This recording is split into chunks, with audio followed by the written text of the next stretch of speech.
Perhaps you've seen them driving down the highway. You see these little places on the middle of the highway, maybe in an intersection, maybe where there's a place for a U-turn, maybe it's just at a blind curve or over the top of a hill, and you see a little spot where someone has put maybe a cross or a wreath, or a cross and a wreath and a light, and a cross, a wreath, and a light, and a candle, and now there's cards, and it's like a memorial spot. It's a spot where someone has said, we recognize this place as a place where someone has lost their life, whether it was a traffic accident or they hit a deer or they were drunk driving or whatever. But at this spot near the highway, that individual lost their life, and we just want to honor them. And I want you to recognize that every day in life, as a leader, you're going to see those little memorial spots, and they may not all be on the highway. They may not have anything to do with traffic or the actual loss of life, but they are still very valuable to you, and that's what I want to talk about today. Predictions, predications, prognostications, whatever you want to call them. I think they're important to leaders.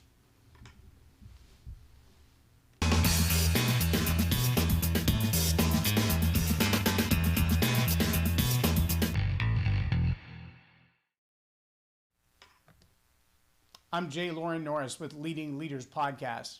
It's been a few years now since this event happened for me, but I was riding home late at night on a very dark highway. It was a 2-lane highway that had a lot of hills and a lot of curves. One of those you love to ride on your motorcycle just as the sun's going down. A beautiful ride, nice curves, nice hills. It was beautiful. But at night it gets a little bit treacherous because there are a couple of places where there's no street lights, and that night there was no moonlight. It was just outside the headlight was pitch black. And as I came over a hill, I remember seeing these little crosses at the top of this hill. And I thought, what an odd place. I mean, it's a small hill, but you can still see half a mile. There's no intersection here. It's a pretty wide highway, even though it's only a couple of lanes. But what would have happened right here that would cause those crosses to be put on the side of the road? And just as that thought was processing through my head, out of nowhere, I see these 2 brake lights light up. And they were probably 50 yards away from me, but at 60 miles an hour, that's pretty close. I locked up my brakes, I came to a stop, and what I realized was, there in the dark, with no lights on, there was a van parked in the road. But as I came to a stop, what I realized was, the van had been sitting there for a while because I could hear the clackety, clackety, clackety, clack of a rust-covered train running across the tracks in front of him. The arms were down, but there were no lights. And whatever I might have seen of the train was blocked because the big van was sitting there, and he had been there so long he gave up, turned off his engine, and turned off his lights. And if he hadn't hit his brake lights at the time that he did, I would have rear-ended that vehicle. Now, I want to tell you that there are times in our life as leaders that we don't see the warning signs coming. We don't recognize the challenge that a certain individual presents to our team, that a philosophy or a policy presents to our team. And as a result, we charge headlong into the back of that van. We as leaders have to be astutely aware of our surroundings, of the people around us, of the policies around us, of society changing and culture changing and expectations changing, because you can't always move fast enough on the fly to keep up with them. And sometimes they change in unpredictable ways, but most of the time they don't. See, most of the time these indicators and the predications, the changes that are coming, the societal expectations that have supposedly come from nowhere, no, they've been around for a minute. The warning signs have been there, but we've been ignoring them or maybe blind to them. We've willfully and intentionally thought, well, it won't impact me. Or I remember in high school when we used to see the movies about drunk driving or drinking too much or getting addicted to alcohol or tobacco or something of that nature. They would always say, most high school students think that will never happen to me. I will never be involved in a car accident. I will never drink and drive. Everybody remembers, though, the video of all the kids in the back of the little pickup and the driver's a little bit drunk. We wouldn't even sit in the back of a pickup today because you have to have a seatbelt on to get in the car. But 8 people in the back of a Ford Ranger pickup, well, that's just a recipe for disaster to beginning with.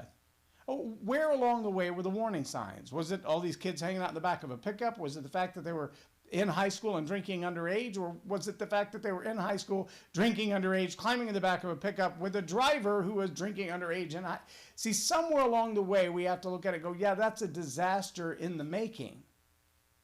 But we have to look also at our society, at the culture of our organization, at the culture of our neighborhoods, of our local communities, our school systems, the businesses that we operate. And we have to ask ourselves, where are the signs that the wheels are about to come off of this? Because there are signs. We are seeing right now companies that are being shut down altogether because they cannot find employees. Well, why can't they find employees? Well, because some people are getting paid better to sit at home than they are to go back to work. Now, even for the states that are phasing out the additional unemployment bonuses and people are going back to receiving only a standard unemployment, and now they're putting back in restrictions that you're not going to get your unemployment bonus unless you're actually out there looking for a job.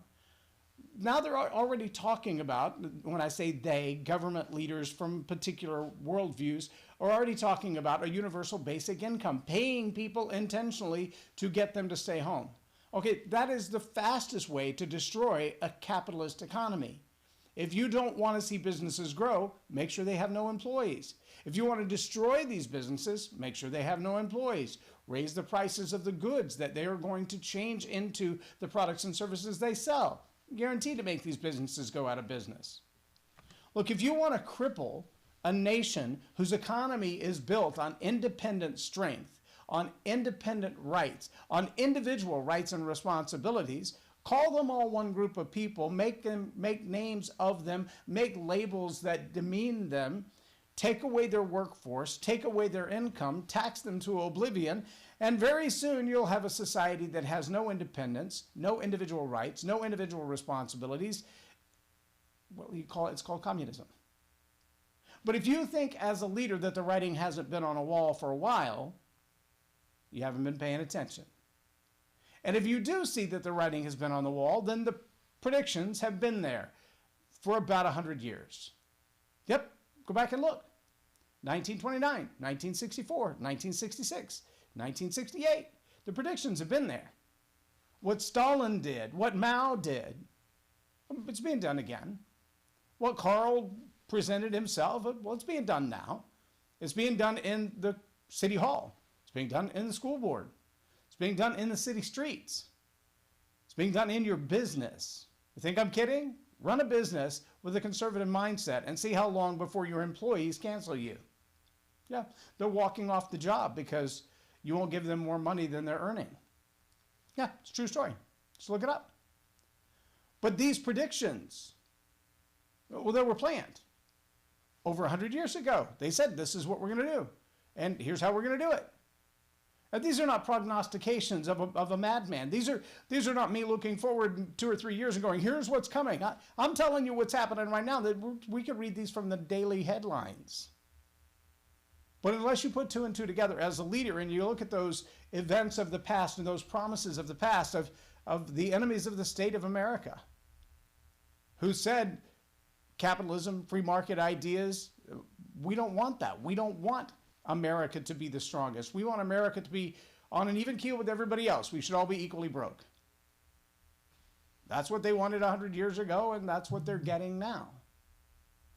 Unless, as leaders, we stand up and stand our ground and say, no, I like the idea of individual liberty. I like the idea of individual responsibility. I like the idea of free market societies. I like the idea of capitalism. I like the fact that you can be whatever color you are. You can be whatever religion you are. You can be whatever education level you are.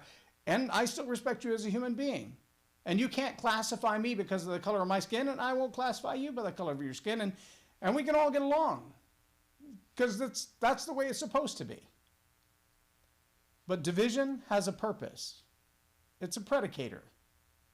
There's a reason division is being amped up and amplified. Rather than resolution, it's easier to create a fight than it is to solve one. These are predictors. There are things to come that are predicated upon this behavior first. There can be no Marxist revolution unless there's unrest in the streets. There will be no federalizing of law enforcement unless we destroy the local law enforcement. Now, there will be no universal basic income if everybody has the right, the power, and the responsibility to earn their own.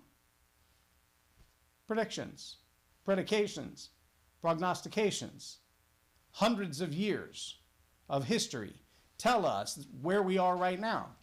If you were to go back and look at a historical map of the revolution of societies, you'll see we're on a timeline. We're on a timeline. And as leaders, we'll either fight this change or we'll be wrapped up in it.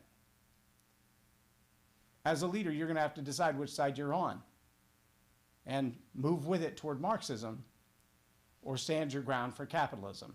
It's your choice. You do what you want to do. But if you like the way things have been for the last 100 years, realize that in the next 100, they won't be that way unless we stem the tide. We have all the predictions, we have all the predications, and we have all the prognostications for leaders to realize where we're headed if we don't change where we're headed. I'm J Loren Norris with Leading Leaders Podcast for Tell It Like It Is TV. Have a blessed day.